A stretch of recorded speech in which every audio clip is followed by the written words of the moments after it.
Now, Dr. Stephen Nolan is a senior lecturer in economics at Liverpool John Moores University and leads a course on contemporary economic policy.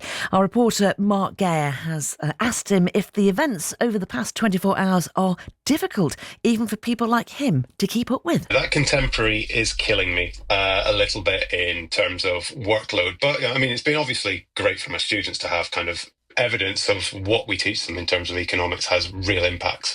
But we are in kind of areas and times that are going through such turmoil. Like what we witnessed last night watching on television in that quite farcical event was in many ways the ending of the post-war economic settlement. Now, obviously, there's been changes along the way, and it's not a great surprise, but it definitely feels like that was a full stop yesterday in terms of America being a reliable partner in terms of a global trading partner. It felt like a pulling up of the drawbridges in so many respects.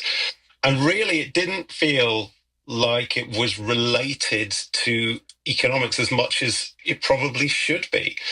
A lot of the discourse online last night were policy wonks basically trying to divine where these numbers come from. When he held up that board that basically made him look like Bruce Forsyth on Play Your Cards Right, we just couldn't understand what some of the figures were. In the early hours of the morning in the UK, the administration released an equation for where they got their figures from.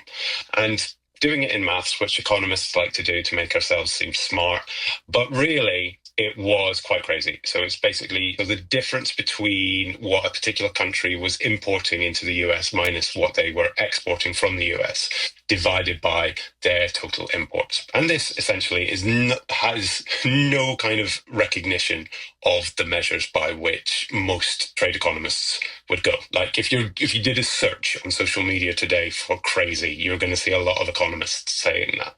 This felt a lot more like the whims of the president. He has his objectives that he wants to meet. We know that he's quite inconsistent in so many ways, but one thing he's very consistent about has been his belief that other countries, be they allies or enemies, as he frames them, have been unfair in their trading relationships with the US. He views trade as what we economists call a zero-sum game. There can only be a winner and a loser. But what I teach my students, what all economists teach their students, is what we've known to a greater or lesser extent, going all the way back to the 19th century, 18th century, is that trade can be mutually beneficial, that we can focus on what we're good at and trade with trade partners, and people are better off from that.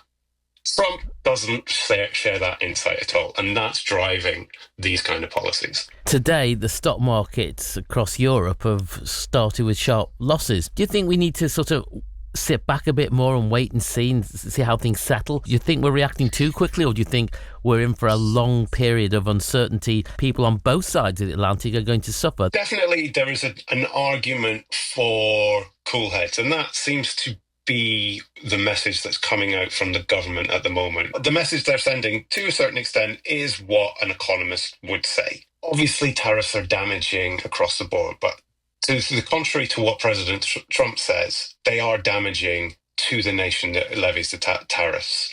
Ultimately, who's going to pay a tax on imports in is the people that consume those imports, which is US consumers. So that's a hit to the purchasing power of US consumers. So with this policy, you can argue the US has shot itself in the foot.